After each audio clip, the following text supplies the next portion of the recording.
असे संसदरत्न लाडके खासदार डॉक्टर श्रीकांतजी शिंदे साहेबांना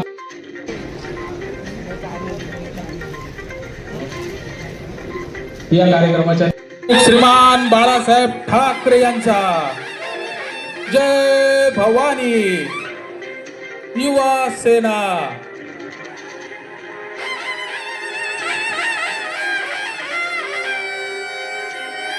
यानंतर मी सत्कारासाठी विनंती करतो अवघ्या 12 दिवसांच्या कालावधीत प्रचंड मताधिक्यांनी निवडून येऊन कमीत कमी कालावधीत नवी मुंबईतील सामान्य शिवसैनिकांपासून ते ज्येष्ठ नागरिकांपर्यंत सर्वांना आपले आपलेसे वाटणारे ठाणे लोकसभेचे कार्यतत्पर खासदार सन्माननीय नरेशजी मस्के साहेब यांचा सत्कार करण्यासाठी मी विनंती करतो युवा सेनेचे विधानसभा प्रमुख महेश कुलकर्णी आणि ऐरोली विधानसभेचे विधानसभा प्रमुख सौरभजी शिंदे यांना की आपण साहेबांचा सत्कार करायचा आहे.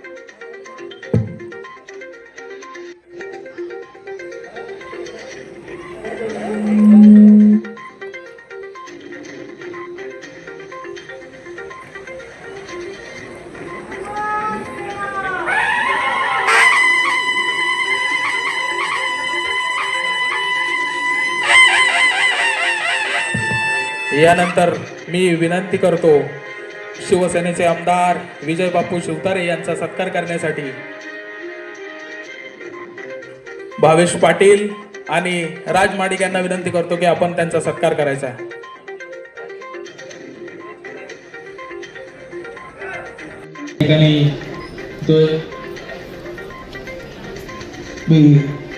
थांबता न थांबता शिंदे साहेबांनी काम केलं आणि त्यांच्या नेतृत्वाखाली जे आहे पुन्हा महाराष्ट्रामध्ये महायुतीचं सरकार जे आहे इथे आलं. का? कारण की महाराष्ट्राच्या कानाकोपऱ्यामध्ये पोहोचण्याचं काम शिंदे साहेबांनी केलं. कानाकोपऱ्यातील घटकाला न्याय देण्याचं काम केलं.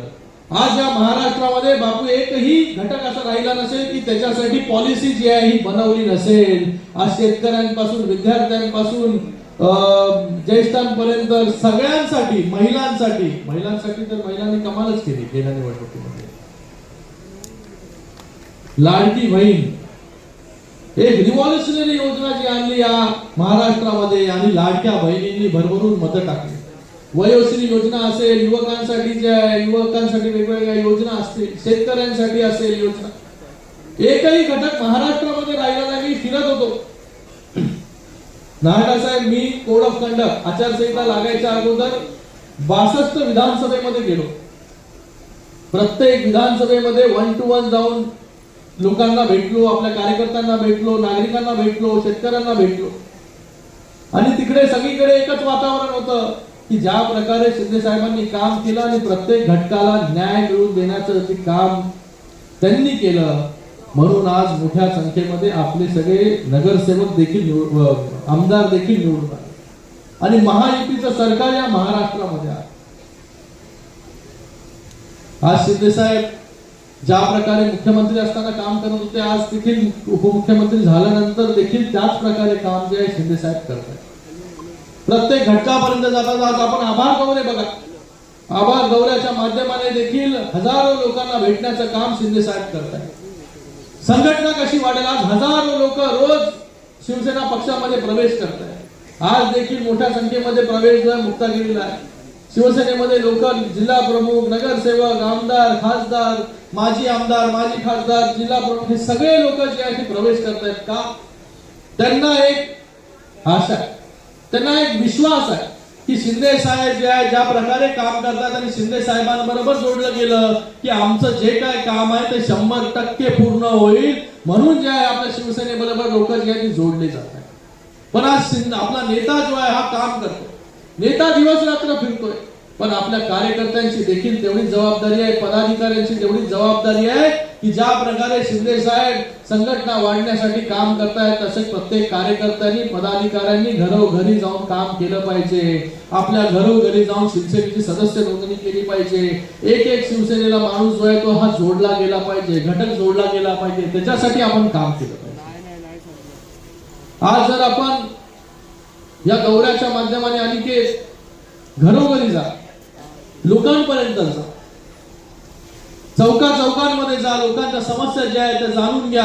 आणि या समस्या ज्या आहे हे शिंदे साहेबांपर्यंत आमच्यापर्यंत घेऊन या, नक्की त्या सोडवण्याचं काम जे आहे ते आपण करू. कारण की आज असा एकही घटक नाही की जो शिंदे साहेबांनी त्याला न्याय दिला.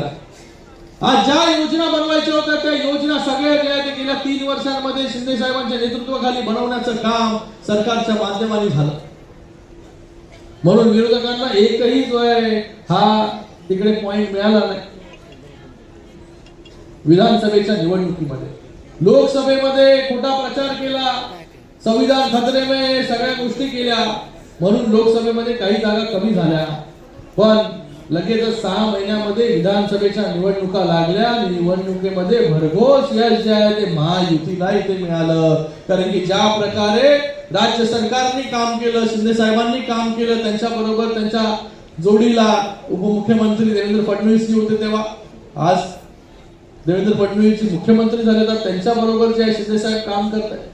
हे तिघांनी ज्या प्रकारे यांच्या नेतृत्वाखाली ज्या प्रकारे कामं या महाराष्ट्रामध्ये झाली, म्हणून एक मोठं यश जे आहे या महाराष्ट्रामध्ये. आता विधानसभेच्या निवडणुका झाल्या, लोकसभेच्या निवडणुका झाल्या, त्या लोकसभेच्या आणि विधानसभेच्या निवडणुकीमध्ये शिवसेनेला जे आहे मोठं यश मिळालं.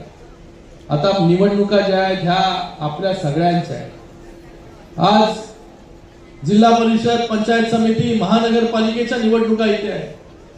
आज या निवडणुकीला देखील आपल्याला सगळ्यांना सामोरे जायचं. तर या निवडणुकीला सामोरे जात असताना प्रत्येकाने एक जबाबदारी घेतली पाहिजे. प्रत्येक युवा सैनिकाने एक जबाबदारी घेतली पाहिजे की मी माझ्या वॉर्डमध्ये जे आहे ते इतके सदस्य नोंदणी करणार. आज आपली सदस्य नोंदणी मोहीम चालू, आपण ऑनलाईन सदस्य नोंदणी पण करतोय, ऑफलाईन पण करतोय. पण मला आपल्या सगळ्यांना देखील सांगायचं आहे, शिवसैनिकांना देखील, म्हणजे शिवसेनेच्या पदाधिकाऱ्यांना देखील सांगायचं आहे आणि युवा सेनेच्या पदाधिकाऱ्यांना देखील सांगायचं आहे की आपण जेवढी सदस्य नोंदणी कराल तेवढे जास्त यश, मोठं यश जे आहे ते आपण.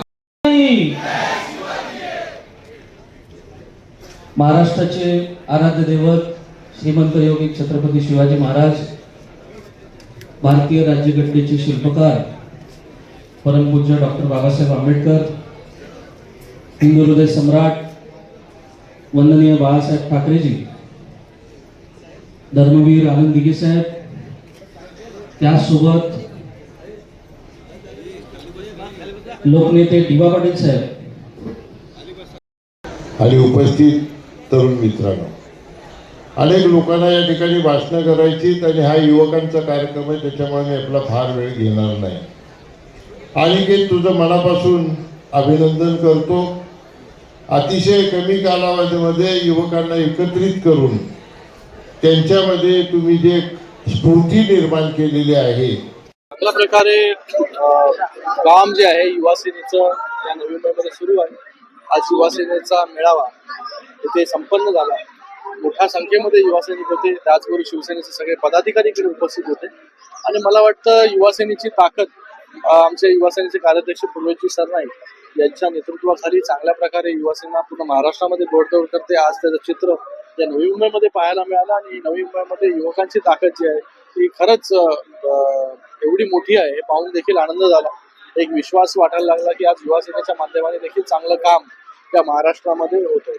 अनिकेत म्हात्रे यांच्या माध्यमातून आमचा जिल्हा प्रमुख आहे युवा सेनेचा नवी मुंबईचा, आज त्याच्या नेतृत्वामध्ये हा मेळावा पार पडला आणि युवकांना एकत्र आणण्याचं काम अनिकेतच्या माध्यमाने झालेलं आहे. मला वाटतं एक चांगलं उदाहरण जे आहे की फक्त एका महिन्यामध्ये एवढी मोठी युवा शक्ती बरोबर येऊ शकते. असंच काम जे आहे बाकी देखील जिल्ह्यांमध्ये झालं पाहिजे, त्याचं देखील खूप खूप अभिनंदन व्यक्त करतो. फक्त बाईक रॅलीपर्यंत मर्यादित वाटतं. बघा आता युवा सेनेमध्ये किंवा शिवसेनेमध्ये कुठलाही कार्यकर्ता जोडला जातो तर पॉलिटिक्स देखील त्याला एक प्लॅटफॉर्म म्हणून त्याने ओळखला पाहिजे की एक ऑपॉर्च्युनिटी आहे. आणि ऑपॉर्च्युनिटीच्या माध्यमाने जेवढं तुम्ही मेहनत करणार, जेवढं वेळ जो आहे हा लोकांसाठी द्याल, तेवढं जास्त ऑपॉर्च्युनिटी आपल्याला भविष्यामध्ये मिळत राहतील. कारण की ह्याच्यामधूनच येणारे नगरसेवक असतील, नेते असतील, महापौर, आमदार, खासदार हे जे आहे हे संघर्षातून, मेहनतीतूनच निर्माण होत असतात. आज शिंदे साहेब बघा, एक सामान्य शिवसैनिक ते मुख्यमंत्री, आज एका कार्यकर्त्याचा मुख्यमंत्री होतो. तसंच जे आहे युवा सेनेने देखील पूर्णपणे झोकून देऊन काम केलं पाहिजे. ज्या प्रकारे शिवसेनेचे कार्यकर्ते काम करतात, पदाधिकारी काम करतात, मला युवा सेनेला देखील तो संदेश द्यायचा आहे की आपण जे आहे ते उद्याचं भविष्य आहात आणि आपण जर आज मेहनत केली तर उद्या जे आहे ते आपल्याला देखील संधी जी आहे ती मिळणार आहे. नक्कीच शिवसेनेला ताकद देण्यासाठी ज्या काही गोष्टी लागतील, पदाधिकारी आमचे कार्यकर्ते असतील, ती सर्व ताकद जी आहे ही माननीय मुख्य नेते एकनाथजी शिंदे साहेबांनी आजपर्यंत दिलेली आहे. पुढेही जे आहे ते देत राहू आणि येणाऱ्या काळामध्ये शिवसेनेची ताकद कशी वाढेल त्याच्यासाठी पूर्णपणे ताकदीने त्यांच्या मागे जे आहे ते शिवसेना उभी राहील. शिवसेनेचे नेते एकनाथजी शिंदे साहेब उभे राहतील. पालिका निवडणूक या पूर्ण ज्या प्रकारे लोकांनी विधानसभेमध्ये पूर्णपणे बहुमत जे आहे, विश्वास जो आहे तो महायुतीवरती दाखवला. आज कॉर्पोरेशनच्या निवडणुका आहेत, त्याच्यामध्ये देखील आम्ही काम करतोय, लोकांपर्यंत पोहोचतोय आणि नक्की आम्हाला विश्वास आहे की येणाऱ्या काळामध्ये लोक जे आहेत ते आमच्या बरोबर उभे राहतील. मला वाटतं हा जो प्रश्न आहे याचं उत्तर आमचे नेते तुम्हाला देऊ शकतात की महायुती मला वाटतं माननीय मुख्यमंत्री देवेंद्र फडणवीस साहेब देखील म्हणालेले की बाबा महायुती ही भक्कम आहे. महायुती जी आहे निवडणुका एकत्र लढेल. जिथे अपवादात्मक परिस्थिती असेल तिकडे जे आहे लोकल लेवलला निर्णय जे आहे ते घेतले जातील आणि अल्टिमेटली जे निर्णय आहेत तिन्ही नेते बसून घेतील की कुठे जे आहे ती युती करणार, कुठे वेगळं लढणार. पण मला वाटतं आमची युती जी आहे ती भक्कम आहे. त्या युतीच्या माध्यमाने चांगलं काम महाराष्ट्रामध्ये सुरू आहे आणि ही बघा शेवटी कार्यकर्त्याची निवडणूक आहे. प्रत्येक कार्यकर्त्याची इच्छा असते की निवडणूक लढण्याची. तर भविष्यामध्ये जेव्हा निवडणुका लागतील तेव्हा तो निर्णय जो आहे हा आमचे नेते जे आहेत ते शेवटच्यामध्ये बदल जो आहे हा चांगल्यासाठी घडलेला असतो आणि बदल हा चांगला असतो आणि त्याच्यामध्ये जो चांगलं काम करेल त्याला जे आहे संधी देण्याचं काम पक्षाच्या माध्यमातून केलं जाईल.